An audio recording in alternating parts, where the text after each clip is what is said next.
By 1980, America should have known better. Seat belts were more common. Crash testing existed. The Ford Pinto scandal made headlines. And yet automakers continued to build cars that were shockingly unsafe. Because the early 80s were a time of crisis for the American auto industry.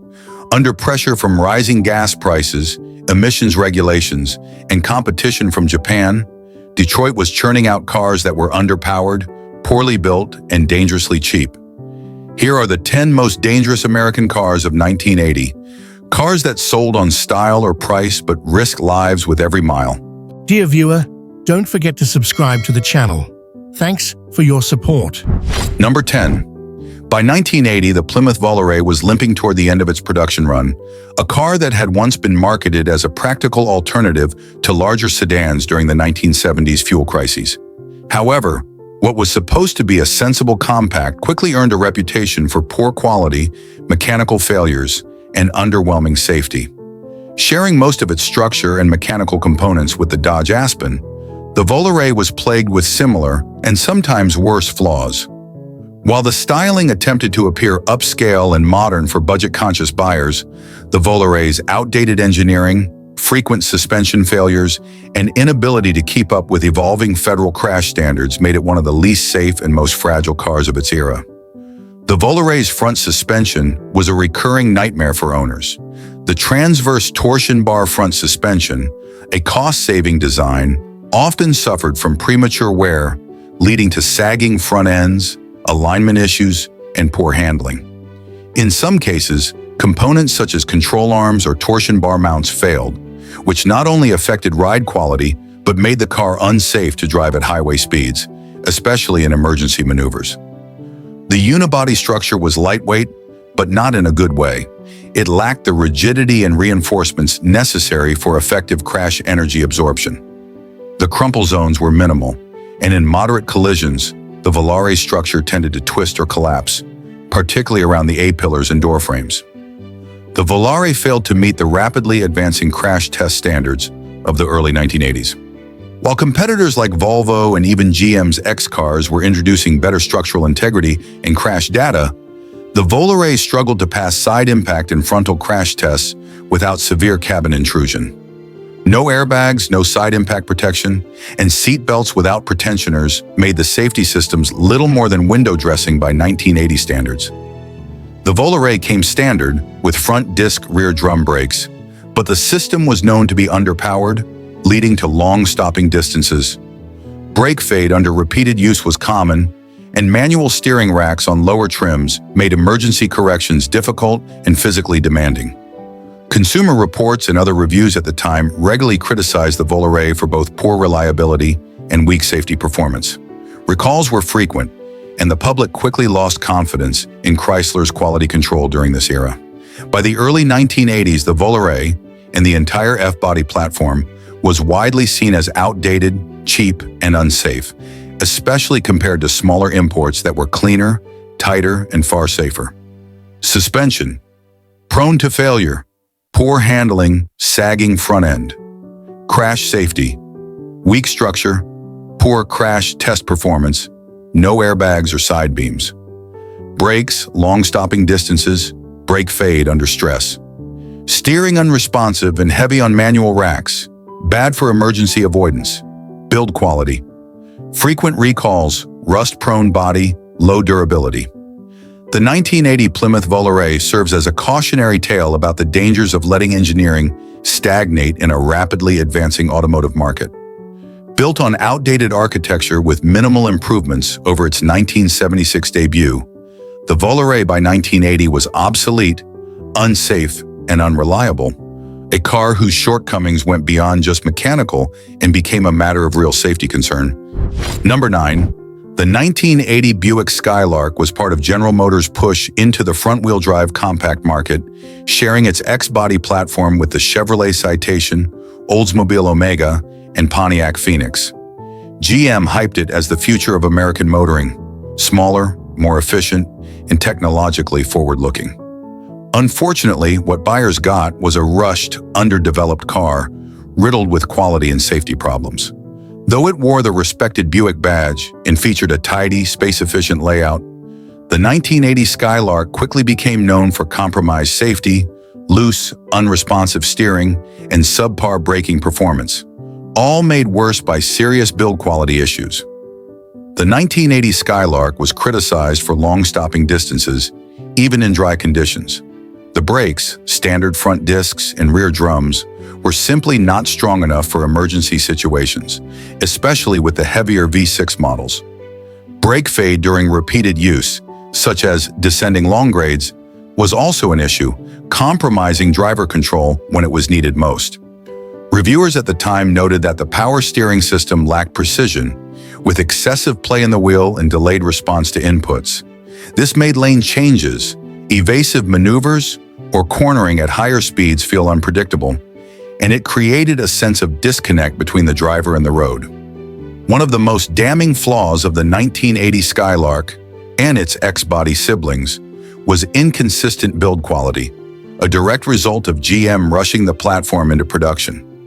Many early Skylarks suffered from poor alignment of body panels, water leaks, and in some cases, suspension components that separated from the subframe, especially in hard turns or overbumps, a serious safety defect.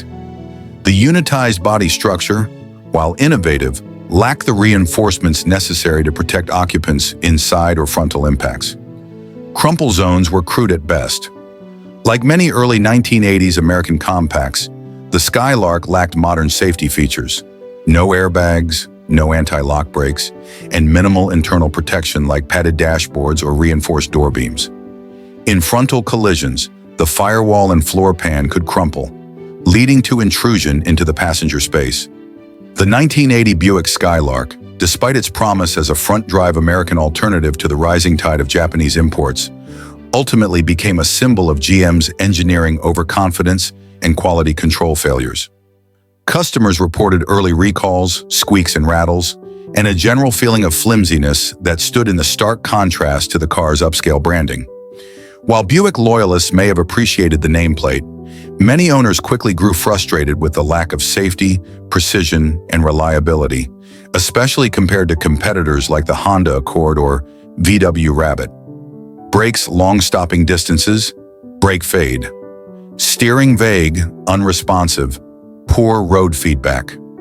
Build quality inconsistent panel fit. Leaky seals, structural defects, safety features. No airbags, no crumple zones, poor side impact protection, suspension, frame potential, subframe separation, rough ride quality. In hindsight, the 1980 Skylark represents a missed opportunity. Rather than setting the tone for the next generation of compact American cars, it exposed how GMs rushed to modernize, compromise safety, drivability, and trust in the brand. Buyers who expected Buick quality got a fragile, unpredictable machine, and many never came back. Number 8, the 1980 Pontiac Phoenix, part of GM's much-hyped X-body front-wheel drive revolution, promised innovation but delivered serious engineering and safety letdowns. Sharing its platform with the Chevrolet Citation, Buick Skylark, and Oldsmobile Omega, the Phoenix was marketed as Pontiac's fresh, compact answer to fuel economy and modern handling. In reality, it suffered from rushed development, serious suspension design flaws, and unreliable braking, all of which translated into a car that was genuinely unsafe in emergency situations. One of the most notorious issues with the 1980 Phoenix was front suspension collapse, caused by a design flaw where control arm mounts could separate from the subframe. This defect, shared across X-body cars, led to sudden and catastrophic loss of steering control, sometimes while the vehicle was in motion.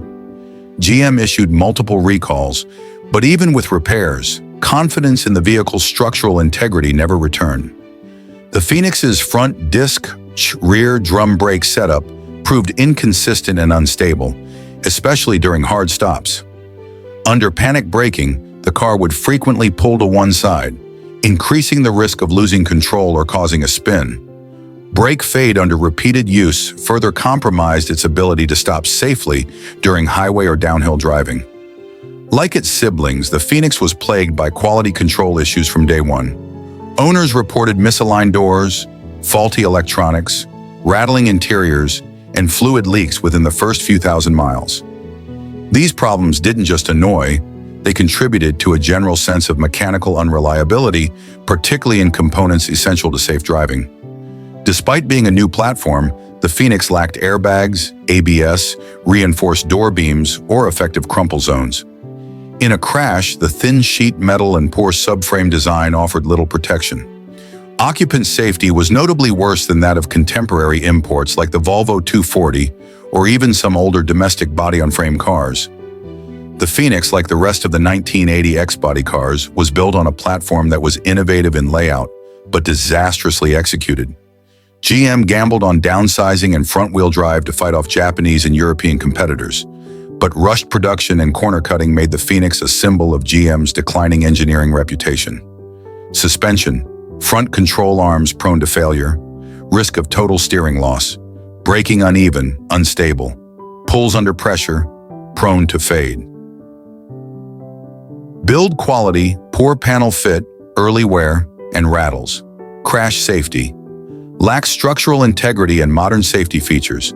Steering sloppy and unpredictable, especially when suspension wore prematurely. The 1980 Pontiac Phoenix may have worn the sporty Pontiac badge and introduced front-wheel drive to the brand, but under the surface it was a dangerously flawed machine. Suspension collapse, poor braking control, and a lack of safety innovation made it hazardous to drive in anything but calm, dry, suburban conditions.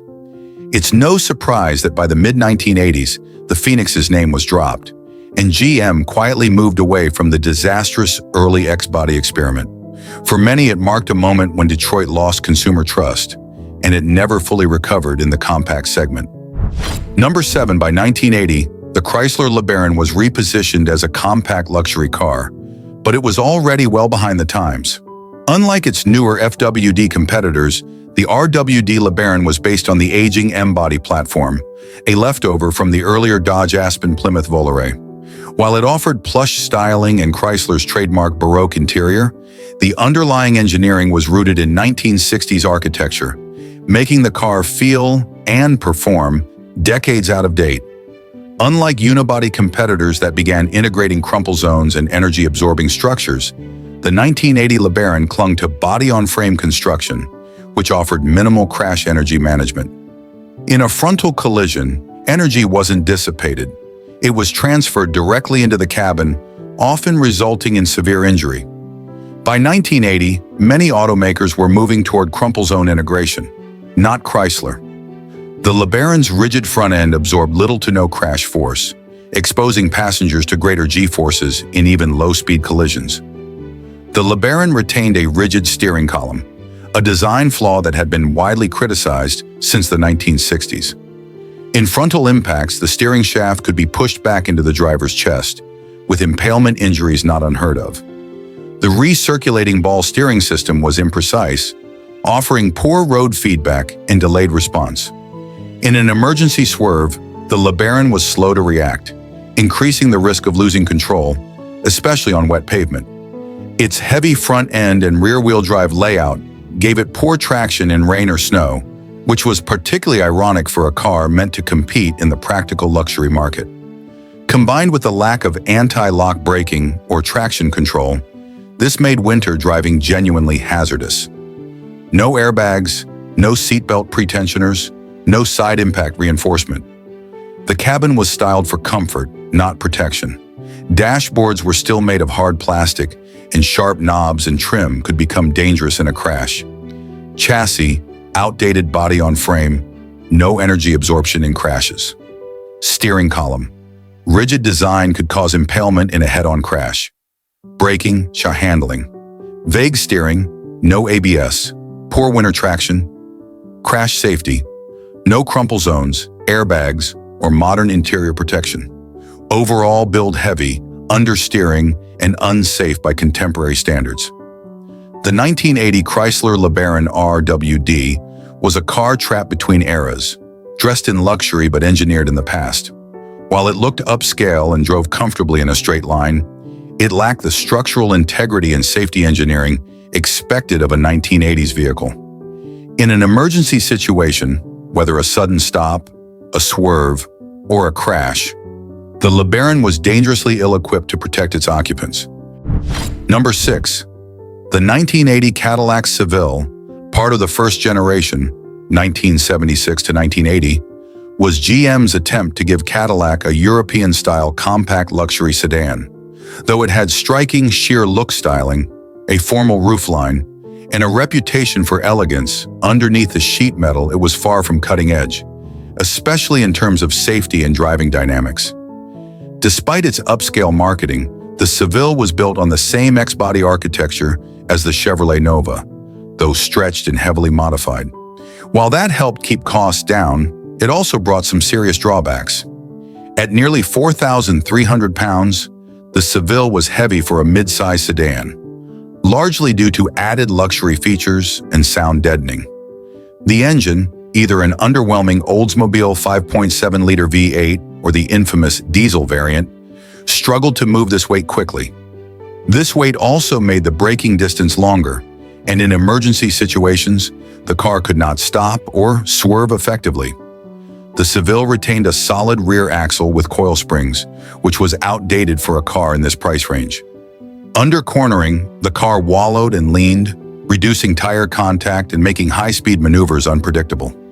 Emergency lane changes or evasive maneuvers could cause instability, especially when combined with soft suspension tuning.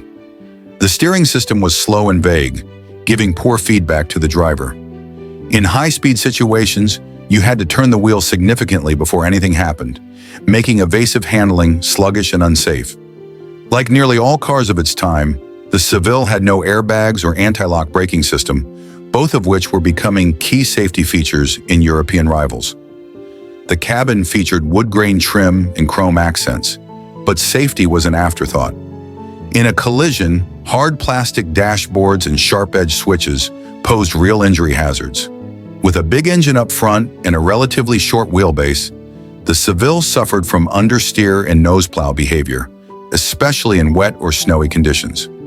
Weight, heavy body, reduced braking, and emergency control. Suspension, outdated solid axle rear suspension, caused body roll. Steering, sluggish and vague response made evasive actions difficult. Safety equipment, no airbags, no ABS, no side impact reinforcement.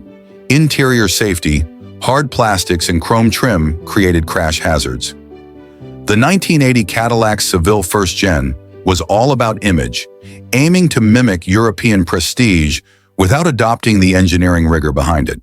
Its outdated suspension, vague steering, and poor crash protection made it a risky proposition in any emergency scenario. Beneath its crisp design was a vehicle that simply wasn't up to par with evolving safety expectations, and its luxury was little consolation in a crash. Number 5. The 1980 Lincoln Versailles was a unique attempt by Ford to enter the compact luxury sedan market. Marketed as a more luxurious version of the Ford Granada, it was intended to compete with other European luxury sedans while providing a more accessible price point. However, this vehicle's lackluster engineering, poor safety features, and excessive weight made it far from the refined luxury car it aimed to be. The Versailles was essentially a rebadged and more luxurious version of the Ford Granada.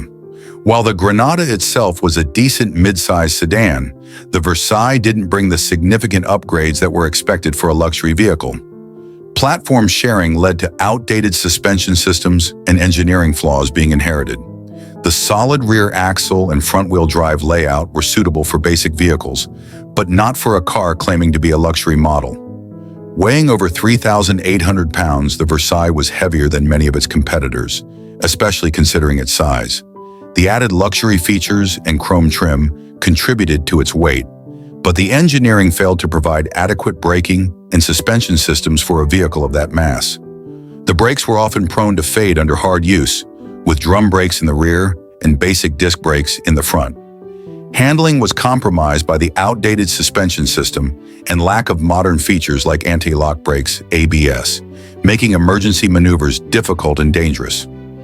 The Versailles had minimal safety engineering, with no crumple zones, side impact protection, or advanced safety glass. In a side impact collision, the rigid body structure of the Versailles made the car vulnerable to significant damage, increasing the risk of occupant injury.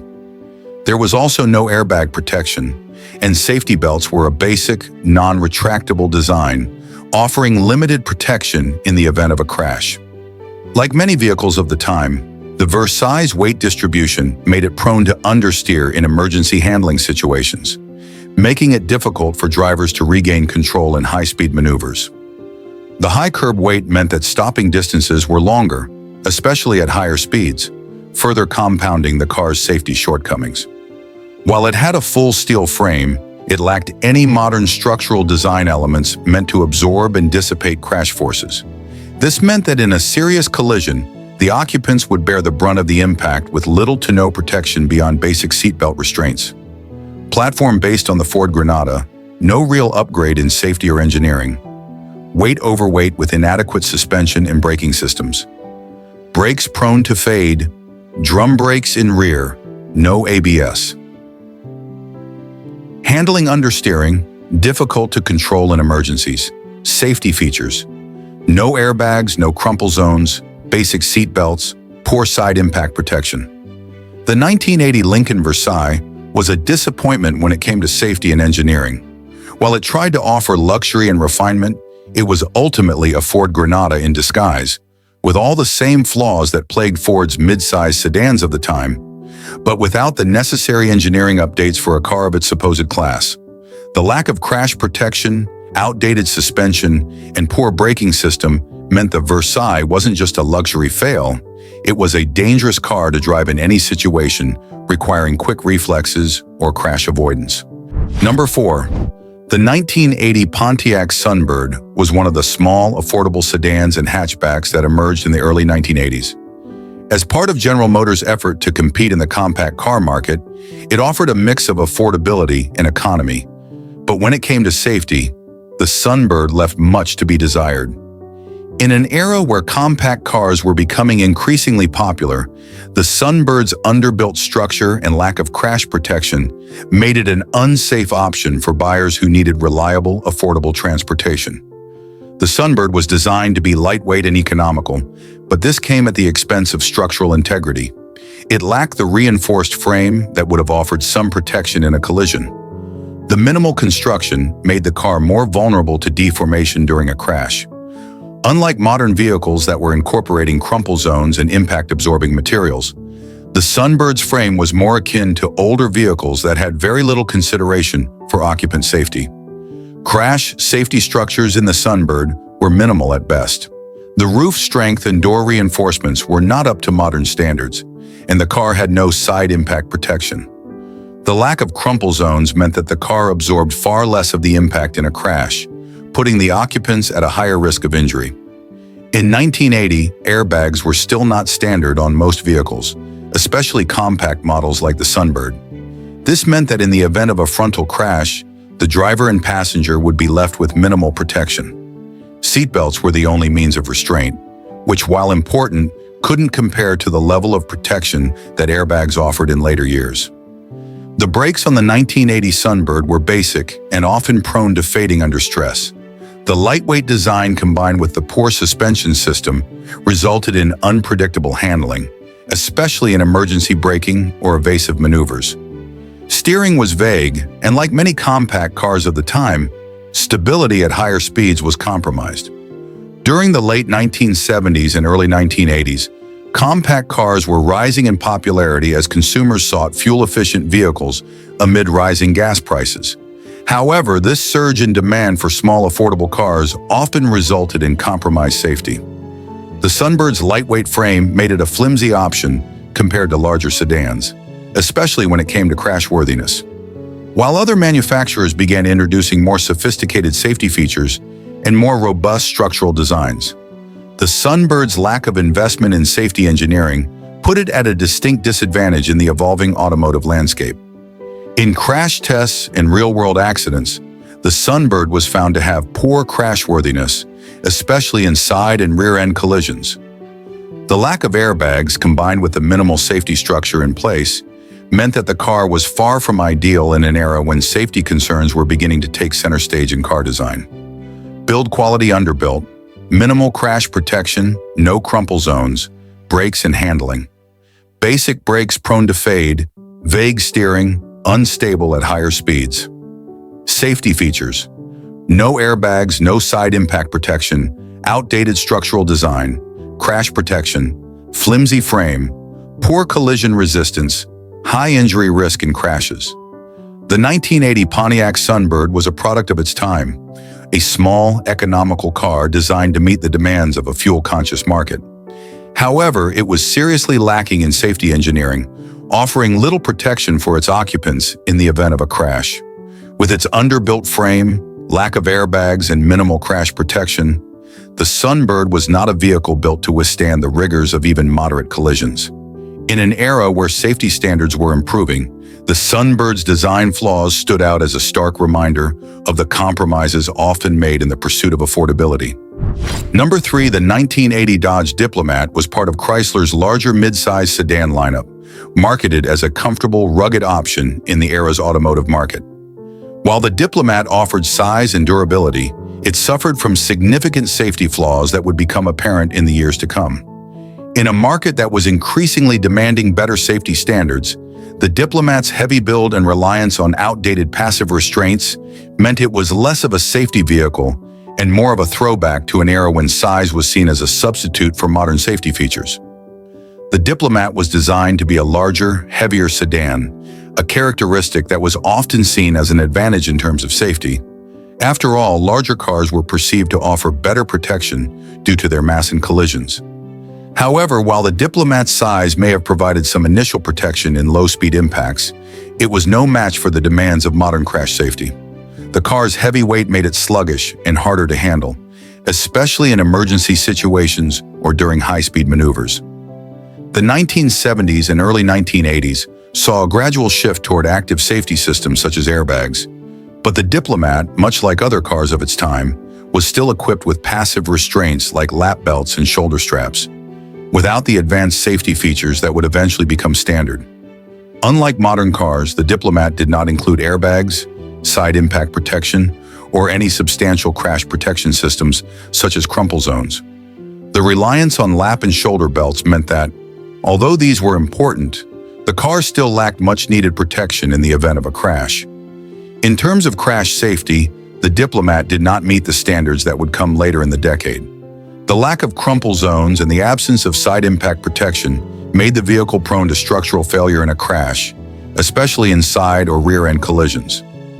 The frame and body of the Diplomat did not absorb enough of the energy in a crash, leaving the occupants exposed to greater injury risks. The Diplomat's suspension system was relatively outdated and unrefined, giving the car a floaty ride that compromised handling. In emergency situations where quick turns or sudden stops were required, the Diplomat was often slow to react. Its weak suspension made it difficult to maintain control in high-speed situations, especially when compared to cars that had begun integrating advanced handling technology like better shock absorbers and more responsive steering. By the late 1970s and early 1980s, crumple zones, areas designed to absorb crash energy, were becoming a key element of safety design. However, the Diplomat still relied on outdated design principles that were less focused on occupant safety and more concerned with maintaining a rugged, traditional build. The lack of crumple zones meant that the car didn't efficiently dissipate crash energy, resulting in potentially deadly cabin intrusion during a severe collision. While the Diplomat's sheer size did offer some protection in low-speed collisions, its mass combined with poor braking performance and ineffective crash protection meant that in high-speed or multi-car accidents, the heavy weight could actually exacerbate injury risks. Without the added benefit of modern crash protection systems, the Diplomat's larger frame was more of a liability than an asset, especially as smaller cars were becoming more refined in their safety design. Build quality heavy but unrefined, outdated frame design, poor crash worthiness. Safety features: no airbags, outdated passive restraints, no crumple zones, poor side impact protection. Brakes and handling, unrefined suspension, sluggish handling, poor emergency maneuverability. Crash protection, weak structural reinforcements, lack of modern safety features. The 1980 Dodge Diplomat tried to rely on its size and mass as its main safety features, a principle that was already becoming outdated by the early 1980s. Despite its heavy build, the Diplomat was not designed with modern crash standards in mind. It lacked essential features like airbags, crumple zones, and proper side impact protection, which left it vulnerable in crashes that became more common as the decade progressed. Number 2. The 1980 Mercury Monarch was another car in Ford's line of compact sedans that shared the same platform as the Ford Granada. While the Monarch was marketed as a more upscale version of the Granada, it inherited many of the same design flaws, especially in terms of ride quality, handling, and crash safety. By the time the 1980s arrived, the Monarch's outdated design and reliance on old engineering principles became clear, especially when compared to the rising safety standards of the time. One of the first things many owners noticed about the Monarch was its stiff ride. Designed with a traditional suspension setup, it struggled to balance comfort and control. The ride was bumpy and harsh, making it uncomfortable for passengers, particularly on rougher roads.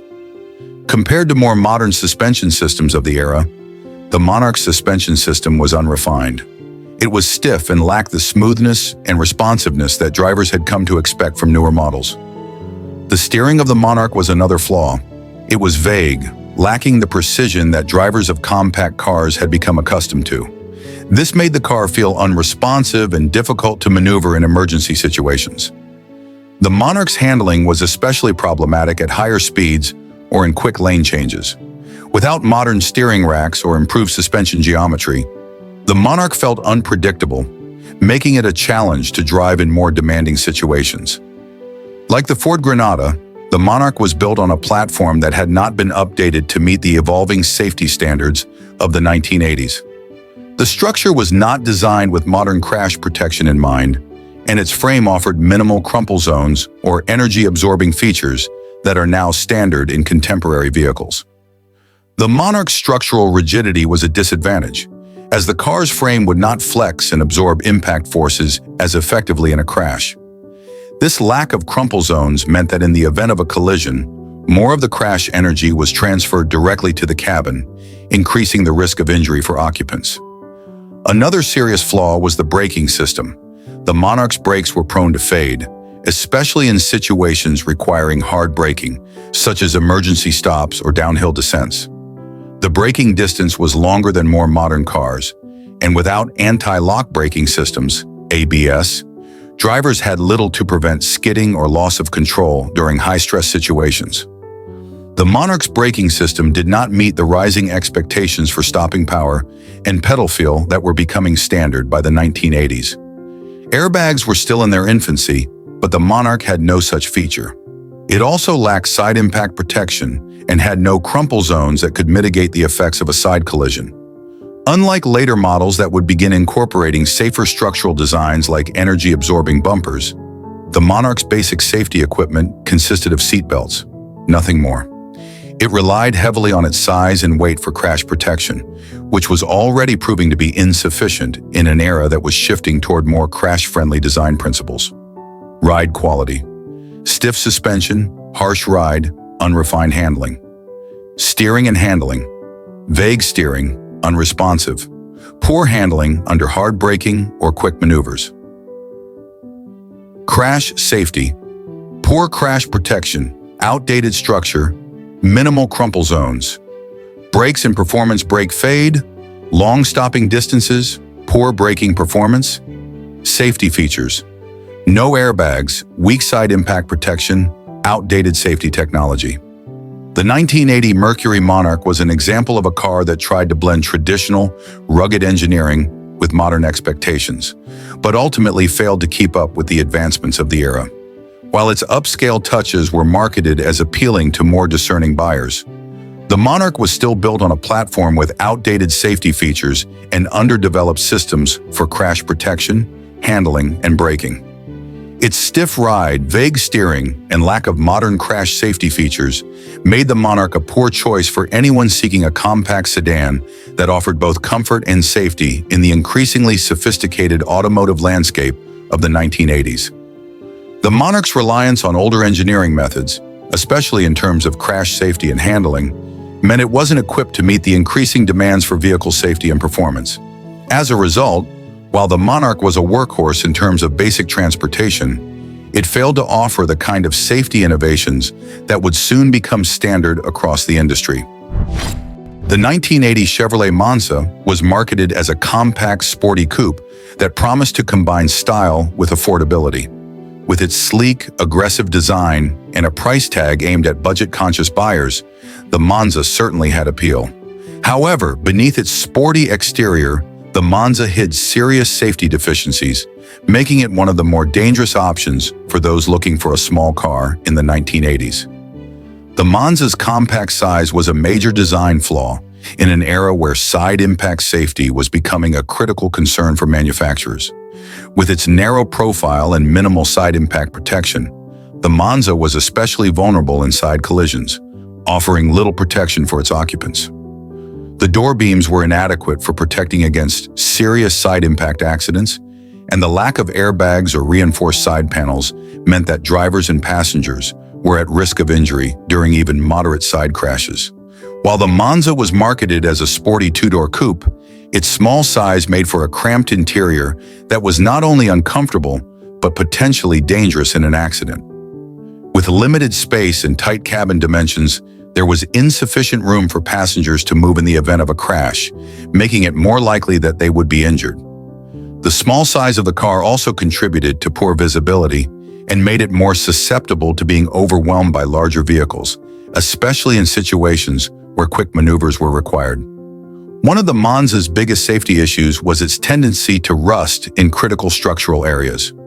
Chevrolet's reliance on lower quality materials and the compact design meant that certain sections of the car, such as the underbody and frame, were vulnerable to rust and corrosion. Over time, this rust weakened the vehicle's overall structural integrity and could compromise safety, especially in the event of a crash. In areas like the suspension mounts and frame rails, rust could cause critical failure, leading to instability and increased risk of injury and accidents. This was particularly concerning because the Monza was already a small car with limited safety features. The Monza's design lacks sufficient crumple zones, which are engineered to absorb the force of a collision and protect the occupants. The rigid frame combined with minimal crumple zone engineering meant that in the event of a crash, the car's structure would absorb much of the energy, transferring it directly to the occupants. In a high-speed crash, the lack of crumple zones in the Monza's front and rear would leave the occupants with a higher risk of injury due to the lack of energy-absorbing capabilities. The Monza's small frame and lightweight body didn't equate to good handling, particularly when it came to emergency maneuvers. The car was prone to oversteering and lacked the stability that would have made it safer in high-speed situations or when quick reactions were needed. The braking system was another weak point.